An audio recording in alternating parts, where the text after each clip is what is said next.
हमको चाहिए आज़ादी, अभिव्यक्ति की आज़ादी। क्या है ये? Right to speech and expression. Article 19(1)(a) constitution of India में दिया गया ये राइट हमने देखा है अक्सर काफ़ी मिसयूज किया जाता है। क्या गवर्नमेंट, क्या प्राइवेट इंडिविजुअल, सबके बारे में कुछ भी बोल देना आखिर हमारा राइट टू एक्सप्रेशन ही तो है। राइट टू एक्सप्रेशन क्या होता है और इसका कैसे मिसयूज किया जाता है ये तो हम बहुत अच्छे से समझते हैं, क्योंकि हमें पढ़ने की थोड़ी ज़रूरत है, हमें समझने की कॉन्स्टिट्यूशन ऑफ इंडिया को कोई ज़रूरत नहीं। हमने किसी को भी कुछ भी कह दिया तो ये तो हमारा राइट टू एक्सप्रेशन है, और ये हमारा राइट भी है और ये हमारा राइट भी है।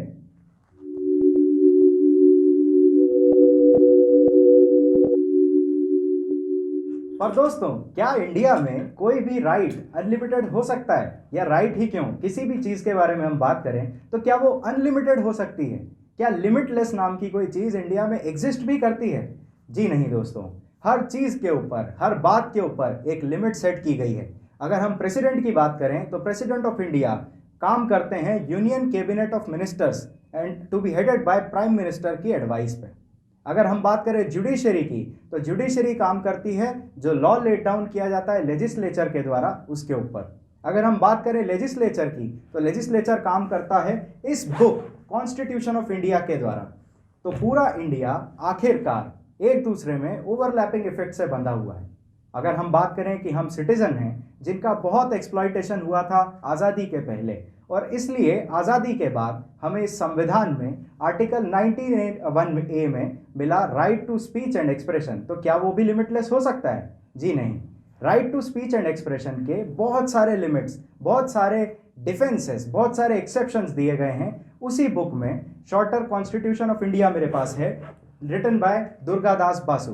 पर इससे छोटी भी एक बुक आती है, ऐसा ज़रूरी नहीं कि आपको ये बुक पढ़ना पड़ेगा। अगर आप चाहें तो YouTube पे कई वीडियोस हैं जिसको देख के आप कॉन्स्टिट्यूशन के बारे में समझ सकते हैं। पर नहीं, हम लोग तो एक्टिविस्ट हैं, हम तो वोक हैं, हमको तो बात करनी है राइट टू एक्सप्रेशन के बारे में, जो कि हमारा दबाया जा रहा है। हम बोलेंगे भी, और हम ये भी बोलेंगे कि हमें बोलने की आज़ादी नहीं है, हम बोल नहीं सकते।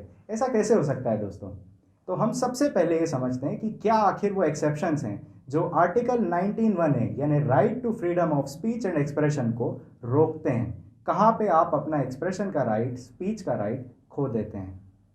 हमारे honourable ex prime minister Atal Bihari Vajpayee ji ने पार्लियामेंट में बोला था कि सरकारें आती जाती रहेंगी, पार्टियां बनती बिगड़ती रहेंगी, पर यह देश रहना चाहिए। तो दोस्तों, पहला एक्सेप्शन जो इस राइट का है वो यही है कि sovereignty, integrity and security of India. अगर आपने इंडिया के खिलाफ कुछ बोला तो वो आपका right to speech and expression बिल्कुल नहीं होगा। उसके लिए सरकार आपको सेडिशन लॉज में और ऐसे किसी भी लॉ में बंद कर सकती है, अरेस्ट कर सकती है। फिर आप रोना रोएंगे, मेरा right to freedom of speech and expression खो गया, मेरी अभिव्यक्ति की आज़ादी चली गई। तो दूसरा एक्सेप्शन है पब्लिक ऑर्डर। यदि आपने पब्लिक ऑर्डर, पब्लिक पीस को डिस्ट्रॉय करने की कोशिश करी, आपने दंगे भड़काने की कोशिश करी, आपने ऐसा कोई भड़काऊ भाषण दिया जिससे पब्लिक के बीच में जो ऑर्डर, लॉ मेंटेन्ड है, लॉ एंड ऑर्डर पुलिस का काम है मेंटेन करना, और अगर आप उसको बिगाड़ेंगे तो पुलिस आपको अरेस्ट करेगी प्रिवेंटिव डिटेंशन एक्ट के अंतर्गत। और प्रिवेंटिव डिटेंशन एक्ट में मैं दोस्तों आपको बहुत अच्छे से समझा दूं कि एक बार यदि आप अरेस्ट हो गए और अगर एडवाइजरी काउंसिल, जो कि हाई कोर्ट और सुप्रीम कोर्ट जजेस की फॉर्म होती है, उन्होंने आपके डिटेंशन को अप्रूव कर दिया, तो आप मिनिमम 3 मंथ्स के लिए लीगल डिटेंशन में चले जाएंगे, यानी आप 3 महीने तक अरेस्ट रहेंगे। दोस्तों, हमने जब बात की थी पहले रिस्ट्रिक्शन की, तो वो रिस्ट्रिक्शन था sovereignty, integrity and security of the India. पर क्या ये सोवरेनिटी, सिक्योरिटी और इंटेग्रिटी ऑफ इंडिया केवल इंडिया के बारे में बोलने से भी इफेक्ट होती है, या फिर अगर हम किसी फॉरेन के देश के बारे में बात करते हैं, किसी और देश के बारे में बात करते हैं जिससे इंडिया के काफ़ी अच्छे रिलेशंस हैं या कैसे भी रिलेशंस हैं, तो आप अगर उस देश के बारे में भी बात करेंगे तो इंडिया की सिक्योरिटी अफेक्ट होगी?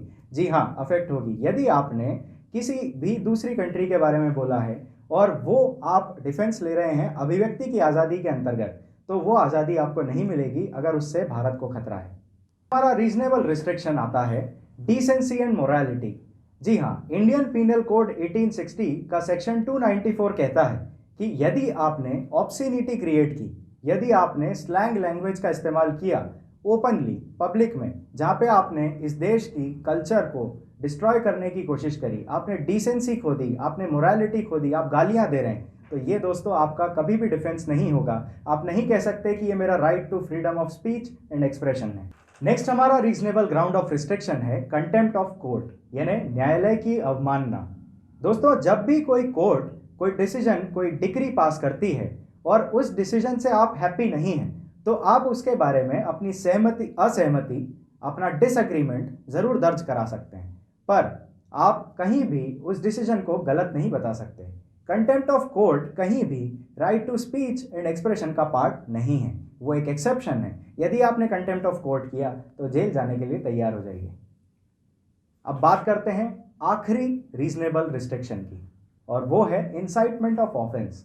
यदि आपने किसी व्यक्ति को या किसी ग्रुप को कोई ऑफेंस करने के लिए इंसाइट किया, अबेट किया, तो वो भी आपका freedom of speech and expression नहीं होगा। और इस तरह की जानकारी पाने के लिए हमारे वीडियोस देखते रहें और जानते रहें आपके अधिकार क्या हैं। देखने के लिए धन्यवाद।